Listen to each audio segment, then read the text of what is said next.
The markets are crashing, prices will fall, we are entering a recession. Are you having these concerns or questions? Please stop what you're doing and watch this video because I'll keep it short and sweet to help you navigate through these turbulent times. So by the end of this video, you have a clear and fair assessment on where the Singapore property market is heading. In case you have been living under a rock, the stock markets are experiencing a crash not seen since maybe your COVID days or even your 2008 global financial crisis. And this stems all from Trump's tariffs exacerbated by the trade war with China. And Singapore is not spared either. As with all things Trump, one day he says A, another day he says B. So previously he said that there will be no negotiations and then the market reacted very negatively. And just yesterday, as of this recording at least, he announced a 90-day pause and then market recovered. But basically no one actually knows what's going on. Probably he is the only person that knows what is going on. But one thing for certain is that now and the days ahead are going to be very turbulent and volatile times.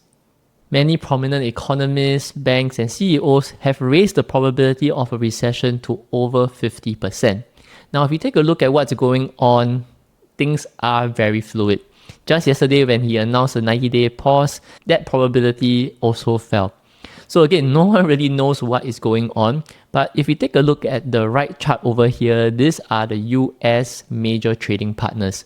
So the key country over here that is retaliating is China. Until that is resolved, I don't foresee that the volatility will actually go away. In fact, things might worsen before they finally get better. Back in Singapore, we are not spared either. Singapore relies heavily on trade, and although we don't trade directly with US and they are not like the biggest trading partner, definitely because of the global economy, the slowdown in trade will affect an economy like Singapore. In the latest ministerial address, PM Lawrence Wong said that the previous GDP forecast of 1 to 3% is no longer valid. It will definitely be revised downwards. So amidst all this doom and gloom, I think it's very reassuring that he also mentioned that Singapore has the resources to support the economy because of the financial discipline and prudence that we have exercised over the decades. This is very similar to what happened in COVID. The government tapped into our reserves to support the economy, at least in the short term. So yes, the Singapore economy will likely experience a slowdown. How will it affect the Singapore property market? Let's dive deeper. The key thing to understand is that there is a difference between risk assets. Financial assets are your stocks, bonds, cryptos. These are higher risk and hence higher return assets. Whereas property is a real asset. You can see it, you can feel it. And because of that, it is lower risk and lower return.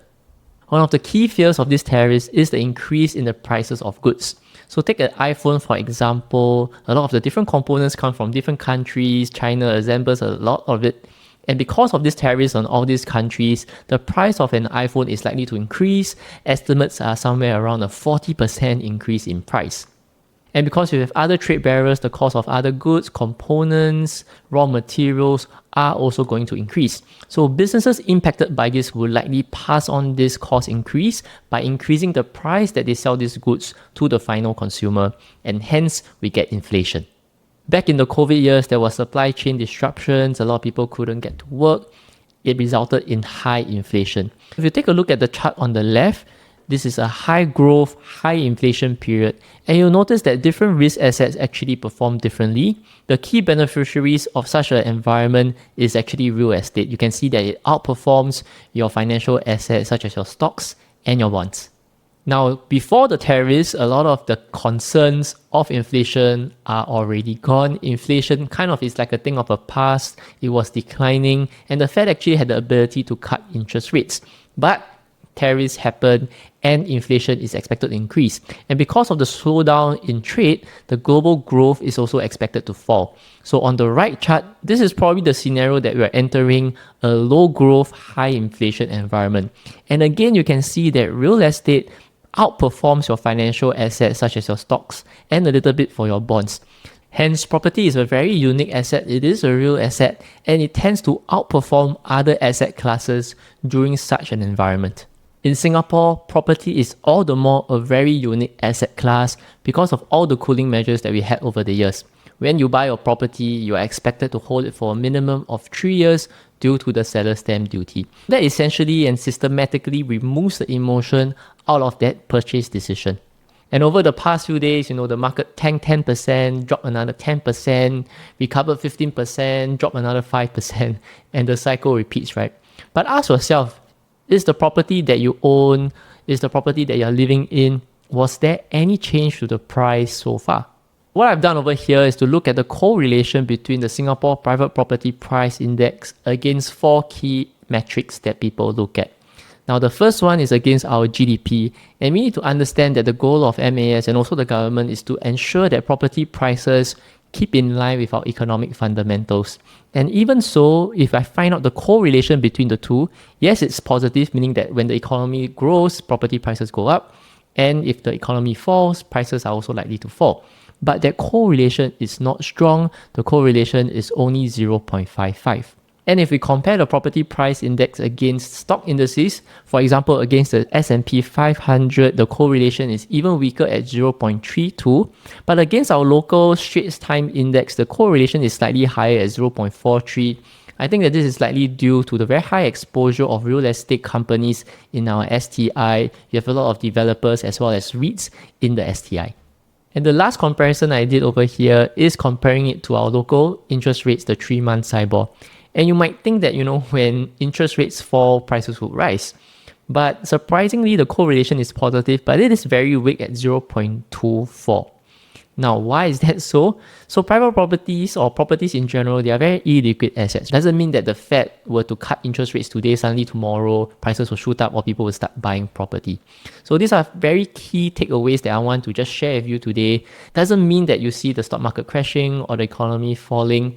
It has been proven by the data that private property market is not strongly correlated to all these key indicators. I spent a lot of time and effort to come up with these charts and all this unique analysis, so please support me by liking and subscribing to the channel. And if you think that we are a good fit together, do reach out to me on WhatsApp and I'll be happy to share more with you over a consultation session. These correlation numbers actually surprised me. They were lower than what I actually expected, so I dive deeper to understand why is that so. Prices fall when there's uncontrolled risk, and thanks to the MAS, they do an annual health checkup. As seen here, the Financial Stability Review is an annual exercise where MAS actually goes through the entire economy to assess risk. And particularly for property, it falls under the household sector. They define it into 3 key risks. You have leverage risk, liquidity risk, and asset price volatility risk. And the former two, you can see that they are the dark green. This means that they are in the lowest possible risk range. Whereas with leverage risk, you can actually see improving from 2023 from light green to dark green. And if you take a look at asset price volatility, it's also on the healthy end. The overall assessment is that this is the lowest possible risk score that one can attain. But why is that so? The reason is none other than our favorite cooling measures. Now, I've met a lot of foreign buyers or investors in my YouTube channel, and the key thing that they share with me, something that is very unique again to Singapore that I realized is that if you live in a foreign country, obviously you are shaped by the things that's happening around you, right? Your worldview of things is shaped by your environment. So they think that property is a very risky asset or investment, especially if you take a look at how UK properties perform, how China properties perform. But Singapore is a very unique situation. Just take a look at this chart. It shows all the cooling measures that happened over the years. By now, I've kind of lost count of how many cooling measures we've had, but there are definitely well over 20 cooling measures since the beginning of the first one. Okay, you probably already know all these cooling measures by now, but what does it actually mean for the property market? We have things like your ABSD, LTV, TDSR. What this does is that essentially as a buyer, you need a lot more income and a lot more capital to buy the same property today. And conversely, you can take less and less loan to buy the same property today. If you take a look at this chart over here, it clearly shows you the net impact of the cooling measures. Over the years, our liquid assets as shown by the blue line, and this includes your core hard cash or deposits, it even excludes the CPF, you can see that it has grown exponentially. And on the other hand, as property prices increase, of course, you will take a mortgage on that higher valuation. You can also see that mortgage loans have risen because of these higher valuation assets. But the difference is huge. Mortgage loans have actually grown significantly slower than our liquid assets, your cash and deposits. So why did times like your Asian financial crisis, your SARS, your global financial crisis, why did prices fall 20%, 30%, 40%? This is because there wasn't significant or sufficient buffers to tide over these tough times. You can see that before 2005 especially, the gap between the currency deposits and the mortgage loans was so tight, maybe even similar levels. So when tough times hit, people's income get affected, and because they are speculating, they are over leveraged, there's no such thing as ABSD or LTV, then obviously they will be forced to sell these properties because they don't have the cash to meet these mortgage payments. And they will be selling, of course, at fire sale prices. Fast forward to today, you can see that the gap between the blue line and the grey line, the amount of buffer we have, essentially our currency and deposits is over 2 times more than our liabilities, our mortgage loans. What this means is that going forward, unlike the past, unlike before your 2008 when there was essentially no cooling measures, instances whereby people, because they are over leveraged or they are speculating and they are forced to sell these properties at a fire sale, essentially such owner profiles no longer exist in the market. I'm not saying that property prices won't fall. In fact, I think that the property price index might actually fall this quarter and maybe even next quarter because of the slowing economy.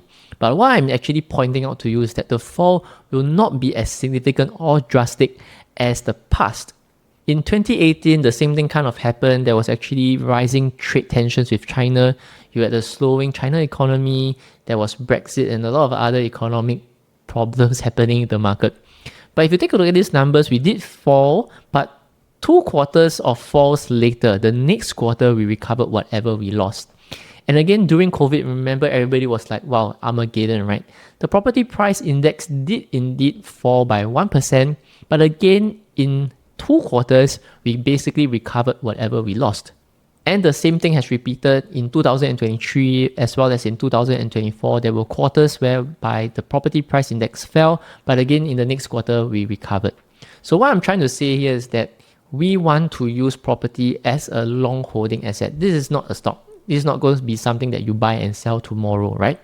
So because of this strong holding power, with the right plan, finding the right property, and with the prudence that the cooling measures have implemented and imposed on us, I think that the property market is able to buffer all these external shocks that will happen from time to time. And again, back to this chart, don't forget that every single cooling measure that has happened over the years, these are actually levers by the government. In times whereby it's bad, they can actually loosen by easing the market to prop up prices as well. So the property market has been proven to be able to ride out all these short-term shocks. But instead of focusing on that, let's look at the bigger picture and look at the underlying fundamentals for the next 3 to 5 years. And the fundamentals don't lie. By all measures, by all metrics, Singapore's private property market is in an undersupply situation. On the resale side, we are definitely in an undersupply situation.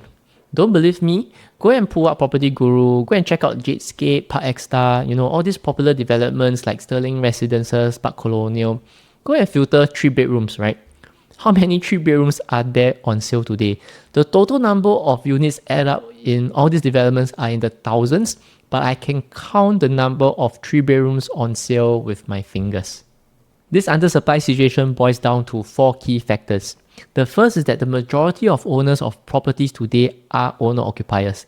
These are people who are living in their units, they are not speculators, and because of that, it's very rare that actually put up a unit on sale. Now, the second factor is that a lot of the resale owners, they bought these properties at much lower prices many years ago. So even if they were to sell their property and buy a property, the next property might be more expensive, right? So the replacement cost is very high. And because of that, they are also more resistant to selling and they don't put up their unit for sale. And the third factor is that there's also a lack of options for them to upgrade to. Just take a look at 4 bedrooms, for example. There's even fewer 4 bedrooms than 3 bedrooms in those developments that I mentioned. And lastly, because Singaporeans are so well informed today, a lot of the property decisions that they make today is planning for the future. A lot of them choose to decouple and buy the second property or property investment under the second name. And because of that, again, they don't need or they've already planned not to sell their first property, thereby exacerbating this undersupply situation in the resale market. Next, on the new launch side, we are also in an undersupply situation, and on the right chart over here, I've shown you the unsold inventory, and I can see 3 observations. The first is that our current unsold inventory is even lower than the 10-year average. So by that definition, it's undeniable that we are definitely in an undersupply situation. But the second thing that I think is more interesting is, yes, the government is increasing supply. They are releasing more government land sales. But more interestingly is that take a look at the gradient. If you take a look at the previous property cycle, the increase in unsold inventory, the gradient is much steeper than the current cycle. You can see that the gradient of the increase is much more gentle. So what this means is that, yes, there's an increase in supply, but there's no significant supply shock. The current demand is able to soak up whatever new supply that enters the market. And the third thing is that most new launches today, good ones especially, they sell well over 50%, but most of them sell within 30 to 50% within a year. So yes, there's a lot of units coming up into the market, but again, this chart is unsold inventory, excess supply in the market that isn't soaked up by the demand so far. And the gradual increase, I think, is actually a good thing for property prices because you always need more supply in order for people to actually buy, right? There needs to be transactions to be clocked and also at higher prices to push up the property price index. So we have established that we are in an undersupply situation. Let's move on to the demand side. And looking at the very long-term fundamentals, we all know things like population growth and income growth. But what I wanted to dive in deeper is for the next 3 to 5 years, what is actually driving the property market? And what is driving the property market today and the years ahead is HDB Upgraders. HDB Upgraders form a large portion of buyers of private property markets today. If you are looking to invest a property, here's a valuable insight for you. Now take a look at the right chart over here. You can see that there's a price gap that has been calculated. Basically what they're doing is that taking the 75th percentile of the median HDB price. This is generally your group of people who are sitting on huge profits and who are most likely to upgrade. And then we find the 25th percentile private property price in that same area. And we identified and calculated that price gap. You'll notice there are certain hotspots, right? The places where the price gap is very tight. In other words, the places whereby it's very, very easy to upgrade to a private property. These are places like your Woodlands, Serangoon, Pasir Ris, Queenstown, Tampines, and more. So now do you know why the buyers, especially in your recent launches, you have Norwood Grand in Woodlands, you have Trump Park in Serangoon, you have Parktown in Tampines. Why are these projects selling so well, right? Now, if you want to find out my ranking and what are the top properties to look out for in 2025, just fill up the Google form in the link below and I'll be happy to share with you my ultimate guide to new launches 2025 PDF. The key driver of private property prices is HDB Upgraders. But more importantly is that the number of HDB Upgraders is expected to increase.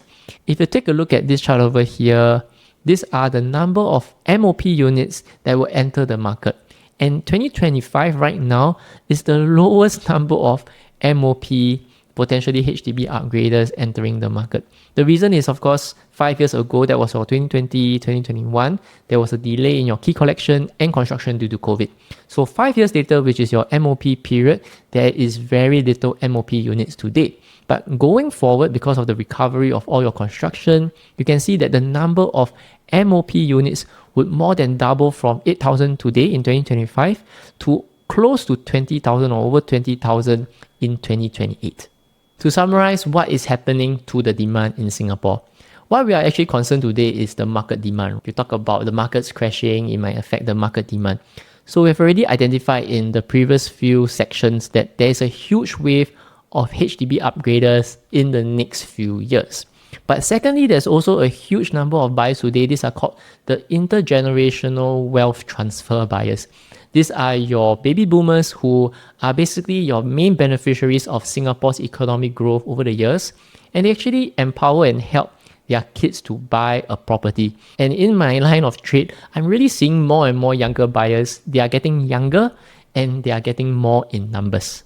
The third thing is interest rates, and it does play a part in impacting the decision of a buyer. If interest rates were to fall, stress test rate fall. As a result, buyers will have more budget to take a loan, they can actually buy a property that might not be attainable if interest rates were higher. So the interest rates have already fallen today. If you take a fixed rate loan, you can take it as low as 2.4% compared to over 3.5% a year ago.